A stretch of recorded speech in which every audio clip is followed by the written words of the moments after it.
Good morning बच्चों। आज जो पढ़ाने जा रहे हैं वो सर्कुलेटरी सिस्टम से संबंधित है। ठीक है, टॉपिक है हमारा function of circulatory system. Heading डालेंगे आप लोग, फंक्शनल ऑफ सर्कुलेटरी सिस्टम लिखा देखिएगा।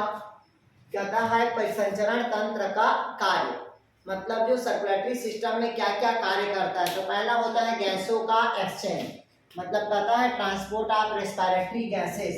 पहला लिखिएगा transport of respiratory system. Transport of क्या होगा भाई, रेस्पिरेटरी सिस्टम। तो समझिएगा इसका मतलब क्या होता है। देखिएगा श्वसन क्रिया में क्या होता है, जो ट्रांसपोर्ट होता है, किसका ट्रांसपोर्ट होता है, ब्लड का। क्योंकि मेन इसमें जो ट्रांसपोर्ट होता है रेस्पिरेटरी सिस्टम में वो ब्लड का होता है। क्योंकि देखिएगा एक शब्द लिखा है ट्रांसपोर्ट और दूसरा क्या लिखा है, रेस्पिरेटरी सिस्टम। जैसे कि मैं आप लोग को बोला था हीमोग्लोबिन ऑक्सी हीमोग्लोबिन के साथ क्या बनाता है, बॉन्ड बनाता है और क्या बनता है, ये ऑक्सी हीमोग्लोबिन। तो ये जो ऑक्सी हीमोग्लोबिन का ट्रांसपोर्ट होगा वो लंग्स से कहाँ जाता है, कहता है भाई आपका टिश्यू पे जाता है। क्या करता है, लंग्स से टिश्यू पे जाता है, ऊतक तक जाएगा और ऊतक ऑक्सीजन का क्या करेगा बोला था, यूज करेगा, छोड़ेगा किसको, हीमोग्लोबिन का। किसको छोड़ेगा, हीमोग्लोबिन का। उसी प्रकार से शरीर के अंदर क्या बनेगा, कार्बन डाइऑक्साइड और दूसरा क्या बनेगा, जल। और शरीर से क्या बाहर निकलेगा, H2CO3।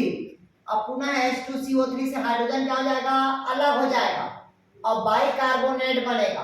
तो कार्बन डाइऑक्साइड का ट्रांसपोर्ट शरीर में किस रूप में होगा, बाइकार्बोनेट के रूप में। ठीक, तो पहला कहता है transport of respiratory system. Clear हो तक के, मतलब गैसों का क्या हुआ, एक्सचेंज। दूसरा लिखिएगा ट्रांसपोर्ट ऑफ मेटाबॉलिक इंटरमीडिएट्स। लिखिएगा ट्रांसपोर्ट ऑफ मेटाबॉलिक इंटरमीडिएट्स, मतलब उपापचय द्वारा परिवहन। लिखिएगा सेकंड, ट्रांसपोर्ट ऑफ मेटाबॉलिक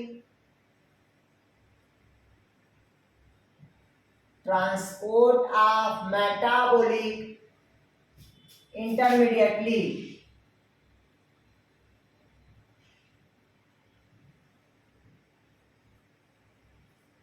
देखिए लिखा है ट्रांसपोर्ट ऑफ मेटाबॉलिक इंटरमीडिएट, मतलब उपापचय क्रिया के द्वारा ही क्या होता है भाई, भोज्य पदार्थ का ट्रांसपोर्ट होगा। तो देखिएगा उपापचय के द्वारा हमारे शरीर में जो ट्रांसपोर्ट होगा वो दो चीजों का ट्रांसपोर्ट होता है। इधर समझिएगा, जैसे कि आपको पता है कि मेटाबॉलिक मतलब उपापचय की जब क्रिया होती है तो हमने को क्या प्राप्त होता है भाई, एनर्जी प्राप्त होता है। क्या प्राप्त होता है, एनर्जी।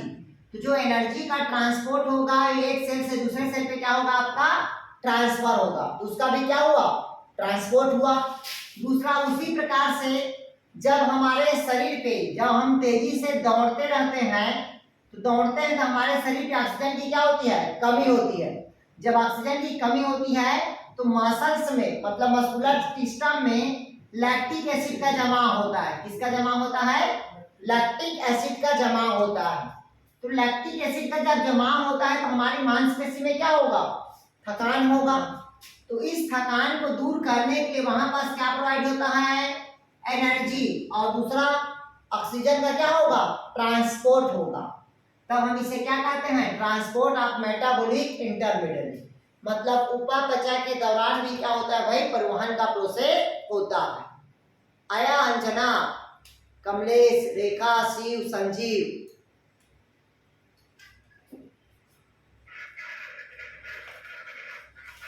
अगला होता है हार्मोन का ट्रांसपोर्ट।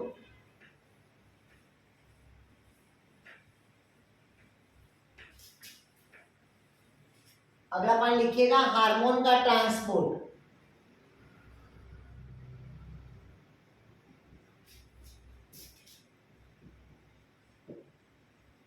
देखिए लिखा है भाई हार्मोन्स का ट्रांसपोर्ट। अब हमारे शरीर में क्या होता है, अन्य क्रियाएं होती है तो हमारे बॉडी के जो ग्लैंड्स होता है उससे क्या होता है, हार्मोन का सिक्रेशन होता है। और जो हार्मोन का सिक्रेशन होता है वो एक सेल से दूसरे सेल पे क्या होता है, ट्रांसफर होता है। और हार्मोन हमेशा अपने टारगेट कोशिकाओं को क्या करता है, इंडिकेट करता है। कौन सी कोशिकाओं को इंडिकेट करेगा, टारगेट कोशिकाओं को। जैसे देखिएगा हार्मोन का ट्रांसपोर्ट, क्योंकि जो हार्मोन का सिक्रेशन होता है वो किससे होता है, आपका ग्लैंड से होगा। किससे होगा भाई, ग्लैंड से होगा। तो ग्लैंड से 3 प्रकार के हार्मोन का सिक्रेशन होता है। पहला होता है आपका एक्सोक्राइन ग्लैंड्स, दूसरा होता है आपका एंडोक्राइन ग्लैंड्स, और तीसरा होता है आपका मिक्स ग्लैंड। तो देखिएगा तीनों हार्मोन का जो सिक्रेशन होता है, बाह्यस्रावी ग्रंथि से अलग हार्मोन का स्राव होगा, अंतःस्रावी ग्रंथि से अलग हार्मोन का स्राव होगा, मिश्रित ग्रंथि से क्या होगा, अलग हार्मोन का स्राव होता है। देखिएगा स्राव होने का श्रेय अपना स्राव अलग कोशिका से होगा और अपने टारगेट कोशिकाओं को क्या करता है, वो इंडिकेट करता है। क्लियर है। जैसे कि देखिएगा एक्सोक्राइन ग्लैंड्स में कौन आएगा, आपका सलाइवा ग्लैंड्स आता है। एंडोक्राइन में, एक्सोक्राइन में आपका लीवर भी आता है, और कौन आएगा, आपका पैंक्रियास आएगा। एंडोक्राइन में आपका थायराइड आएगा, पैराथायराइड आएगा, एड्रिनल ग्लैंड आएगा, ठीक, पिट्यूटरी ग्लैंड आएगा। और मिक्स ग्लैंड में केवल कौन आएगा, आपका पैंक्रियास आएगा, टेस्टिस आएगा, और कौन होगा, आपका ओवरी होगा। इन सभी से हार्मोन का स्राव होगा जो अपने टारगेट कोशिकाओं को क्या करता है, इंडिकेट करता है। ठीक है। आज हमारा थोड़ा तबियत डाउन है इसलिए हम थोड़ा सा कम पढ़ा रहे हैं आज यार, ठीक। फिर अगला कहता है पोषक पदार्थों का परिवहन, मतलब कहता है ट्रांसपोर्ट ऑफ फूड सब्सटेंस। अगला लिखेगा ट्रांसपोर्ट ऑफ फूड सब्सटेंस।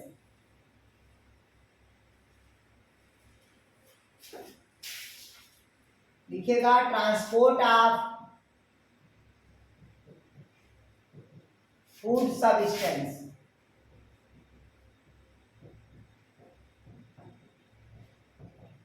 लिखिएगा मतलब कहता है जो भोज्य पदार्थ का क्या होता है, परिवहन करता है। तो आपको पता है कि भोज्य पदार्थ का परिवहन क्यों करता है, क्योंकि भोज्य पदार्थ का ट्रांसपोर्ट तो हमारे सबसे बड़ी मतलब जो सिस्टम का होता है, डाइजेस्टिव सिस्टम का सबसे बड़ा भाग कौन होता है भाई, आपका एलिमेंट्री कैनाल होगा। कौन सा भाग होगा भाई, एलिमेंट्री कैनाल। और एलिमेंट्री कैनाल्स में अधिक मात्रा में क्या होता है, फूड मटेरियल होता है। क्या होगा भाई, फूड मटेरियल। और फूड मटेरियल जो एनर्जी बनता है वो एनर्जी बनता है आपका स्मॉल इंटेस्टाइन पे। कहाँ बनेगा, स्मॉल इंटेस्टाइन पे। और स्मॉल इंटेस्टाइन से जो एनर्जी होता है वो हिपैटिक पोर्टल वेन द्वारा लीवर को जाता है। किसको जाता है, लीवर को। ध्यान समझिएगा, एलिमेंट्री कैनाल का सबसे बड़ा भाग कौन होगा बोला मैं आप लोग को, स्मॉल इंटेस्टाइन। स्मॉल इंटेस्टाइन में क्या बनेगा, एनर्जी बनेगा। वो एनर्जी स्मॉल इंटेस्टाइन से इसके द्वारा हिपैटिक पोर्टल वेन द्वारा कहाँ जाएगा, लीवर पे जाएगा। और लीवर पे जो एनर्जी होगा वो किस रूप में स्टोर होगा, ग्लाइकोजन के रूप में। और यही ग्लाइकोजन शरीर पे क्या होगा, आपका वितरण होगा। तो इस प्रकार से होता है ट्रांसपोर्ट ऑफ फूड सब्सटेंस। और आपको पहले बता दिया, देखिएगा जैसे लूज मोशन होता है तो हमेशा स्मॉल इंटेस्टाइन में ही इंफेक्शन होता है, ठीक। और लूज मोशन होने का कारण होता है बॉडी में क्या होना, गर्मी होना और एक्स्ट्रा खाद्य पदार्थ का अब्जॉर्ब करना, मतलब बाहर का भोज्य पदार्थ खाना, जिससे फूड पॉइजनिंग होता है, जो हमारे साथ हुआ है कल, ठीक। वो हमेशा स्मॉल टाइम इंटेस्टाइन को क्या करेगा, इफेक्ट करेगा। और इफेक्ट करने के पश्चात जो एनर्जी था ग्लाइकोजन के रूप में वो स्टोर नहीं हो पाता। इस कारण शरीर में क्या होता है, वीकनेस आता है। क्लियर हुआ, क्योंकि जो एनर्जी बनता है स्मॉल इंटेस्टाइन में वहां क्या है, फूड पॉइजनिंग है। और वहां से जो एनर्जी पहुंचाता है हिपैटिक पोर्टल वेन, वो काम नहीं करता। तो जो एनर्जी है वो ग्लाइकोजन के रूप में संग्रहित नहीं हो पाता। इस कारण शरीर में क्या होता है, वीकनेस आता है। क्लियर हुआ था क्या, आया इधर अंजना, कमलेश, संजीव, शिव, रेखा।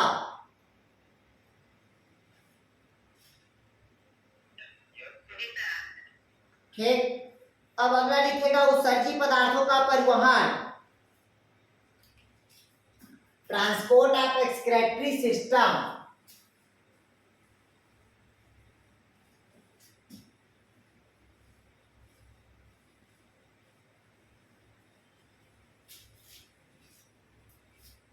लिखिएगा ट्रांसपोर्ट ऑफ एक्सक्रेटरी न्यूट्रिशन।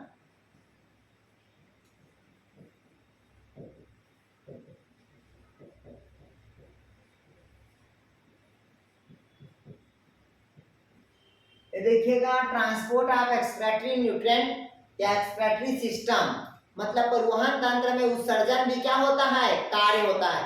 जैसे आपको पता होना चाहिए ट्रांसपोर्ट, जैसे हमारे बॉडी में क्या होता है, ट्रांसपोर्ट हुआ, किसका ट्रांसपोर्ट हुआ, ऑक्सीजन का ट्रांसपोर्ट हुआ, दूसरा किसका हुआ, कार्बन डाइऑक्साइड का ट्रांसपोर्ट हुआ। तो शरीर से कुछ अवशिष्ट पदार्थ है, शरीर से अवशिष्ट पदार्थ क्या है, कार्बन डाइऑक्साइड। तो इसको बाहर निकालने में कौन जिम्मेदार होता है, तो हमारा उत्सर्जन तंत्र होता है। क्या होगा भाई, हमारा उत्सर्जन तंत्र होगा। ठीक, उसी प्रकार से लिखिएगा पीएच का नियंत्रण। अगला पॉइंट लिखिएगा पीएच का कंट्रोल या रेगुलेशन। आप क्या लिखेंगे भाई, कंट्रोल ऑफ पीएच। लिखिएगा पीएच रेगुलेशन।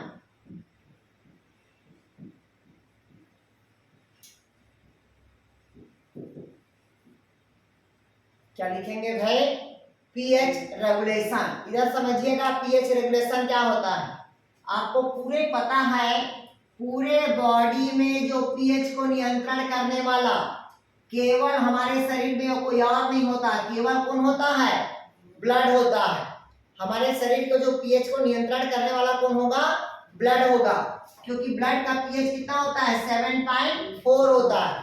और हमारे ब्लड को जो सर्कुलेटरी सिस्टम में जो पीएच को रेगुलेट करता है वो केवल ब्लड करता है। बाकी शरीर का तो पीएच अलग अलग होता है। जैसे आपको पता होना चाहिए माउथ का पीएच क्या होगा, अलग, स्टमक का पीएच क्या होगा, अलग, और इंटेस्टाइन का पीएच क्या होगा, अलग। जैसे माउथ का क्या होगा 6.5, स्टमक का क्या होगा 1.3, और आपका इंटेस्टाइन का क्या होगा, आपका 7 होगा। मतलब सबका पीएच क्या होता है, अलग अलग होता है। लेकिन पूरे शरीर को जो बैलेंस करता है पीएच को रेगुलेशन का, वो कौन होता है, तो हमारा ब्लड होगा। चलिए अगला लिखिएगा, अगला एस्टेब्लिशमेंट ऑफ द होमोस्टैटिस। लिखिएगा एस्टेब्लिशमेंट ऑफ होमोस्टैटिस। एस्टेब्लिश मतलब सम अवस्था की स्थापना।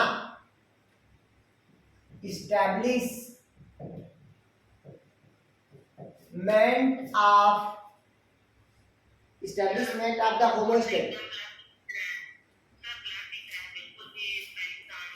हाँ, कट के जोड़ रहे हैं, कट के जोड़ रहे हैं।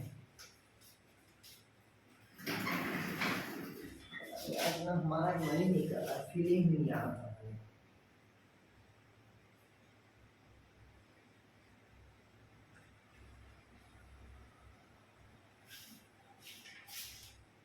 हेलो,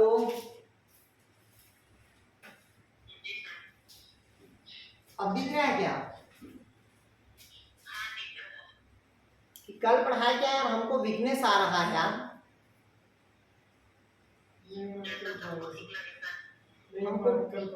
हमको वीकनेस आ रहा है, अंदर से फीलिंग नहीं आ रही पढ़ाने का। कल पढ़ाएंगे यार, आज हमको वीकनेस आ रहा है अंदर से ही। ठीक है, कल पढ़ाएंगे, आज के लिए सॉरी यार।